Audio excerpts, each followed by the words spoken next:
It's a time of year where people turn their minds away from trying to keep cool in the summer and start to think about keeping warm in the winter, at least here in the north. Days become cold, and the nights colder. People turn to their closets to dig out their favorite sweatshirts, jackets, mitts, and gloves. People put away their tank tops and their shorts. But none ever really think about what keeps them truly warm in the winter. Their heaters, and especially their space heaters. As long as they work, they don't think about it. None asking why or how they work. But I'm here to let you know how and why they work, and just how much power you're dealing with. As you should know by now, electricity is a movement of electrons. If you missed my last video about it, click here. So now that we know about voltage, one of the three essential parts of electricity, we can know the rest of electricity. One of the common terms in electricity is WWWD, or what will water do? Here, we have a water tank. The tank represents the amount of charge that we have. And on that tank, there's a hose. And at the end of that hose, there's a pressure. That pressure represents the amount of voltage that we have. Since voltage is the amount of power that electrons are pushing with, the electrons need to move to deliver their power. This brings us to the second part of electricity, current. Current is the amount of electrons, or water in our example, that flow by in an amount of time. Current is measured in the unit of amperes. 1 amp is equal to 6.241 times 10 to the 18th, or 6 quintillion and 241 quadrillion electrons in a second. If we begin to drain the tank, the pressure, or voltage, begins to get weaker and weaker. Have you ever had a dim flashlight? This is why. Voltage goes down and down, so that means that we have less amperage going, or less current. Let's add another tank to the mix. However, let's put a narrower hose on this one.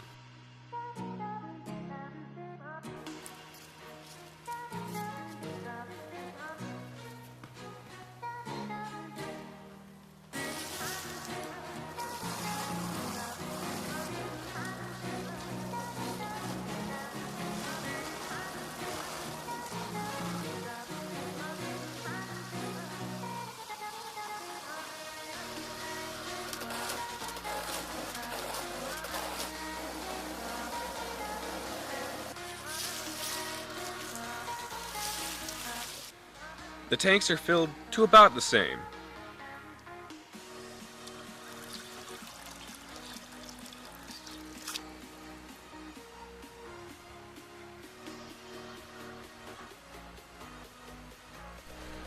But when we let them flow, the one with a narrower hose has less current.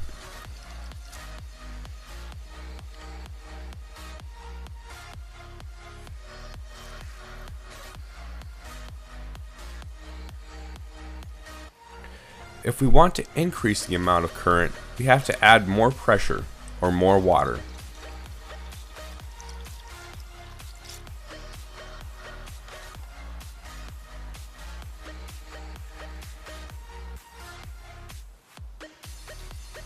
You may be wondering, why is this? This brings us to the final piece of electricity, resistance. Because the hose is narrower, there is less space for the water to flow. Consequently, less water can flow in the same amount of time.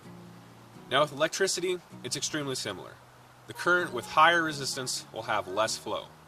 But how can we understand this even better?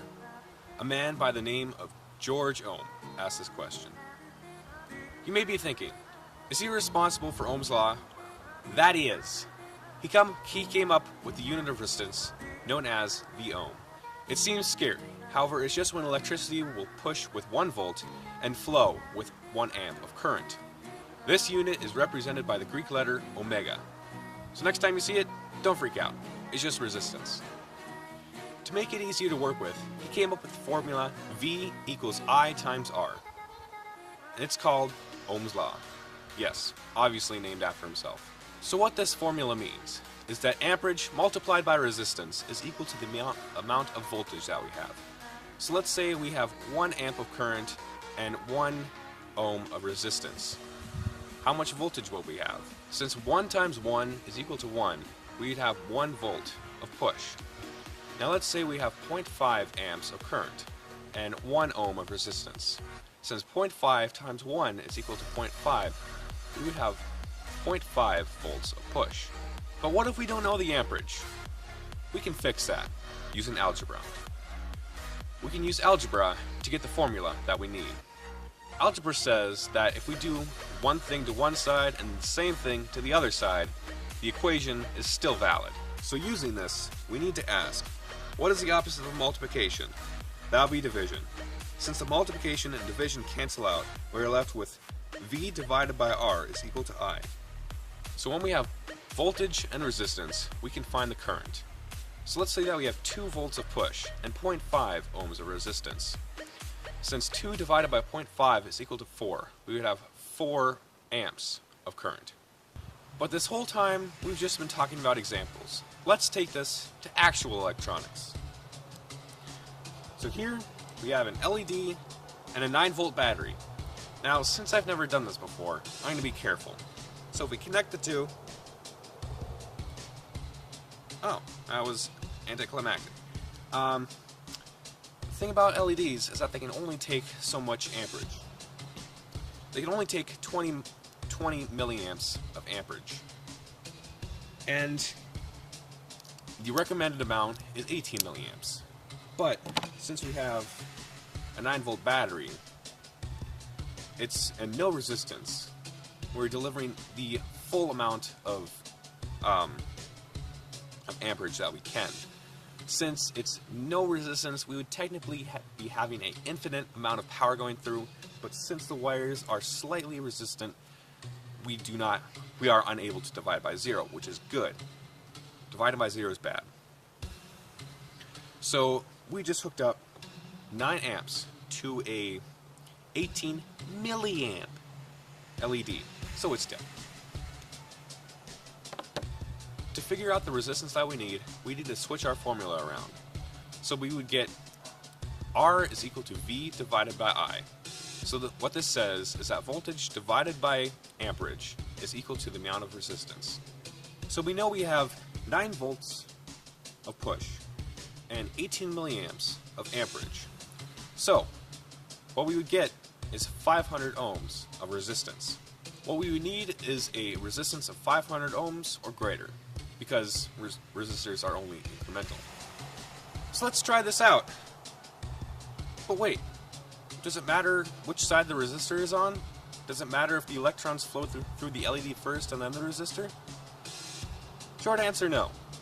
If we go back to our water example, it's like a river in a loop that is constantly going downhill. Impossible in the real world, I know, but in electricity world, this is valid. So say we put a dam anywhere on that loop. No matter where we put it, it's going to slow it down. That's kind of how it works for electricity. So when we connect the resistor with the battery up to the LED, it lights up. And that's the end of the episode. That's all we need to know. So, if you like this video, please let me know. I'd like to thank everyone for watching. We'll see you next time. Wait. Don't go. So, I've put a lot of hard work and time into this. This is actually my second whole take of doing everything. The first time I did this, I was not pleased with the footage. So I retook everything. With these bins here, I bought them myself. Everything that you saw before here, that you saw in this video, it all came to about $30, and it's all coming out of my wallet. I'm not getting any profit off of YouTube. Well, I'm getting maybe 20 cents a month, but that's minuscule. It's difficult to do this all by myself. I need some support. So, I highly doubt there would be anyone who would like to sponsor me, but if you would like to, go right ahead. There will be something in the description about sponsors. But if you yourself would like to support me, please check out my Patreon. I would really enjoy it. If you even so much as do $1 per month, that's more than I'm making on YouTube per month right now. So I would very, very much appreciate it. It'd help me just get that little bit closer to good videos. to where I can put out better and better content. I want to make fantastic videos for you guys. I really do. I've put a lot of time, effort, blood, and sweat into this video. This one has been a difficult one. I'm letting you know right now. But thank you to all of you who have been supporting me. I really, really appreciate it, and I really hope that I can do more of this stuff, because it's kind of interesting to me, and I hope it interests you too. And if Vsauce, if you're watching, hi, can I be a part of the team? I know, that's a long shot, but